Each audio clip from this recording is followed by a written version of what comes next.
Good morning. Welcome to the podcast.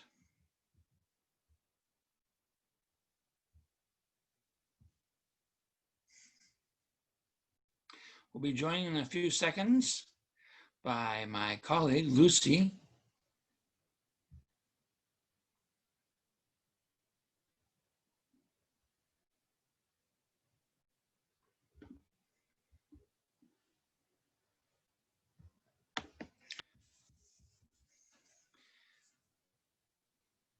And there she is. Good morning, Lucy.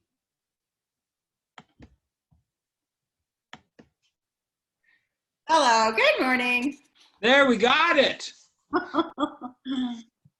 Well, here we are. We're doing principle number 3 from Jack Canfield's book.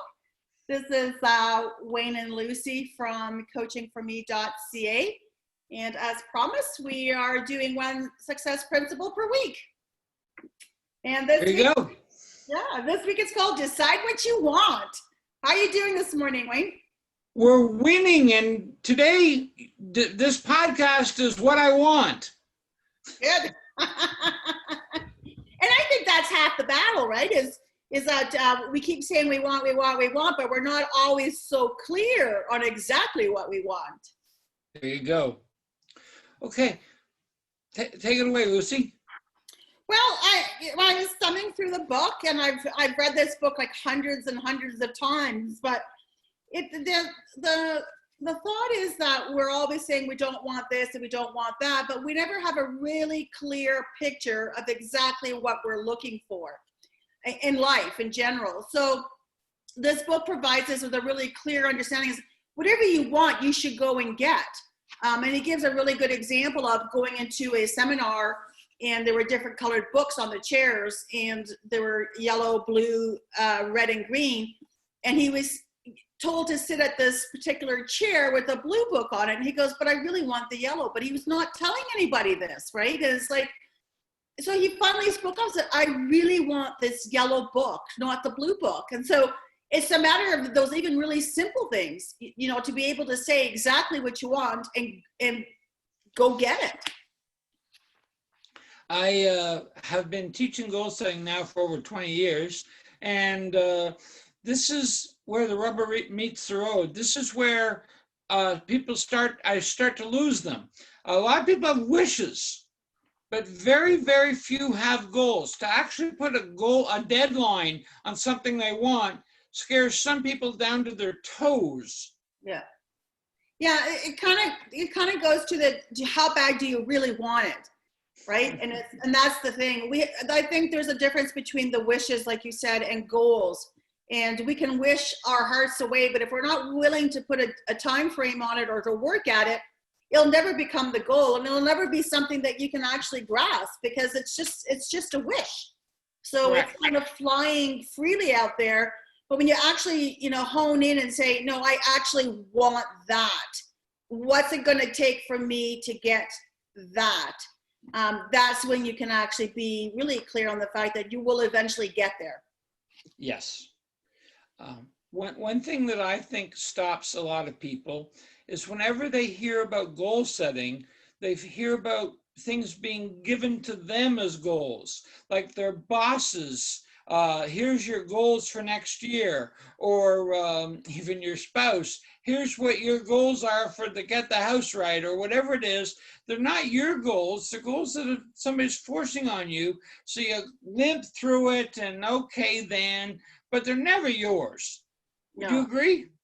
I agree. And so they're really hard to take to heart, right? You get, like you said, you kind of go ahead and you do them, but you're not really feeling it.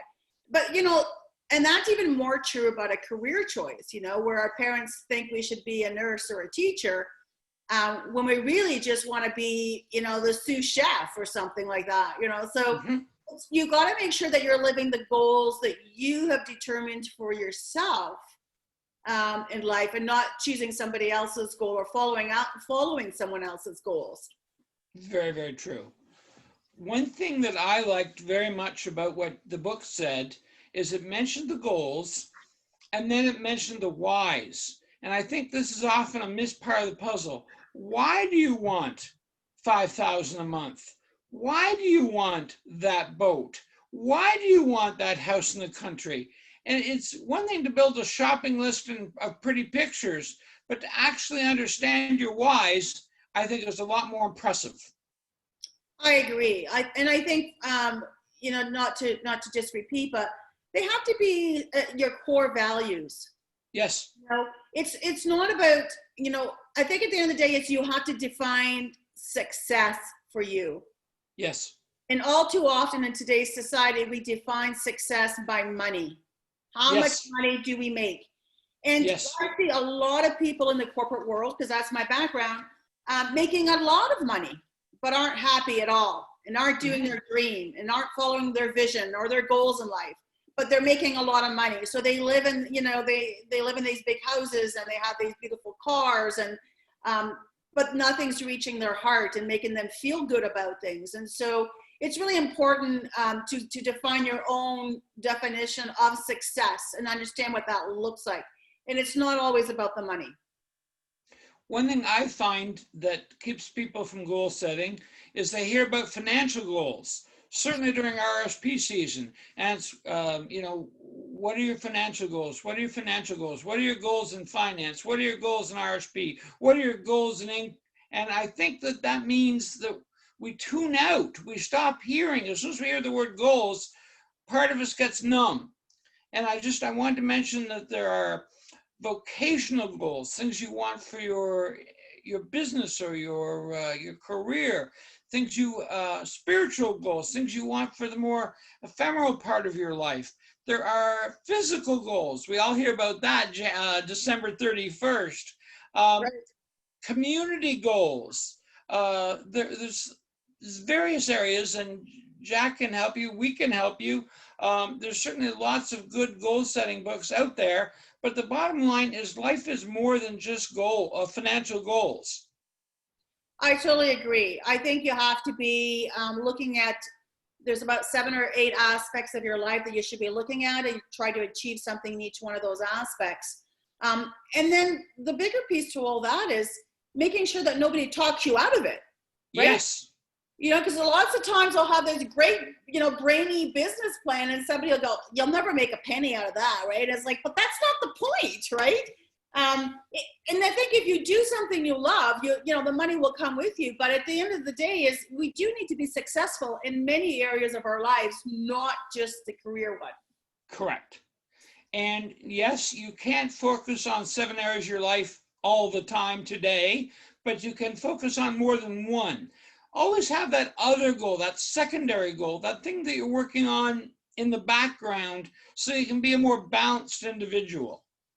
I totally agree. And I think I was just talking to my daughter about this, and she, she's doing a transition from having her own business that keeps her busy 20 hours a day, 7 days a week, to already starting to look at, reducing the amount of hours and having a completely, totally different lifestyle. So she's, already in her one dream goal, transitioning to the next, as in, I want my life to be simpler. I don't want it to be so busy. And so she's working on those goals, and it's very difficult and very overwhelming to have 2 sets of goals going on at the same time. Yes. And that transitional spot is the very spot where you're going, I can't do it anymore. It's just way too much. But it's a little bit of persistence, and knowing that where you're going is a better road, it's a better result or a better end point for you, and then sticking to the plan. So sometimes we have a few goals kind of going on at the same time, but we all need to know that some of the goals will drop off while the other ones come to more fruition. So it's sometimes can be a little bit of work, which is why people don't want to set them. Yes. One thing, I think it's time for a little homework. You may have set goals in the past and ran into a roadblock and allowed it to stop you. But roadblocks are not stop signs. They're an opportunity to get out a piece of paper and a pen and say, okay, this has happened, now what? And then work through, possibly with a coach. I know a couple you could call. But getting your goals and achieving your goals is just so much better than trying to, as Lucy's mentioned, just surf on your couch for the rest of your days. Yeah, I mean, some people have that as their lifetime goal, but I know there's a lot of us that are looking for a lot more out of life. And so it's important to establish some goals, and it's not you know, you don't have to go crazy at it either. You know, some coaches like you know, they're all goal driven every single moment of every day. They don't want to waste a moment of it, and it's like, I don't necessarily believe in that. I do believe in setting realistic expectations. Living life, setting goals, and getting to where you want to go is really important. But if you're driven all the time, I think that you're missing a really big piece in life, which is sometimes life just needs to flow. Yep, I agree with flow. But as long as you're flowing, you know, in the front view mirror rather than the rear view mirror, then you know, you're doing the right thing. But sometimes you can have way too many goals going on at once and not accomplish anything. So that's a good thing to, you know, just be mindful of. Something that I find useful is, I think one of the most tragic things, they talk about the someday I'll.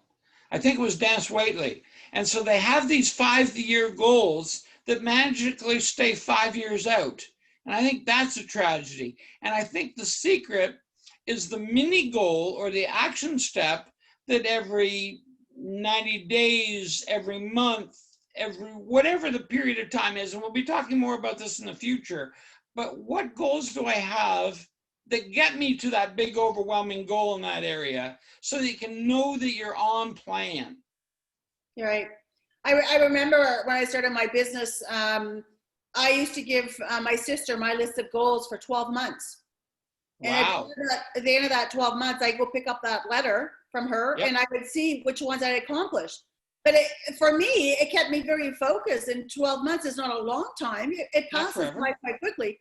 I mean, yep. Through COVID here, we've already gone by 7 or 8 months, right? So it's like flying by. So, you know, and I think really at this point in time, just to kind of go onto the COVID thing a little bit, this is just the prime opportunity, I believe, to make some really good changes in your life and to look at your goals and establish new ones. Well, we're all kind of, you know, in this lockdown stage, or, you know, in this moment of uncertainty. It's the time now to decide what your life's going to look like for the future and be secure in that knowledge that you're the one that's in control and not COVID.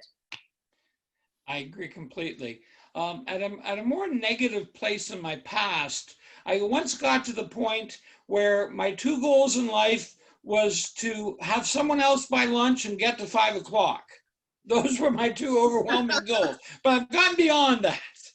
But sometimes that's all it is. You know, sometimes people are not in good places, and you need to write those and not be so hard on yourself, and you know, and stay out of your head a little bit more, as in, you know, what else can I be doing, but be a little bit more active outside of your head.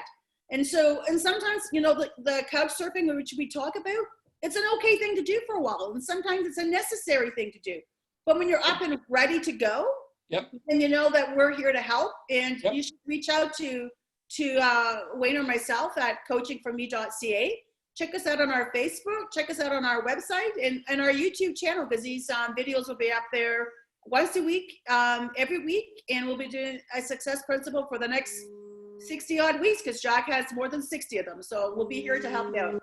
The other thing we'd really, really like is your feedback on the podcast and that week's goal. So please take a moment and tell us what you think, what questions you might have, and you will make this a better podcast. Thanks.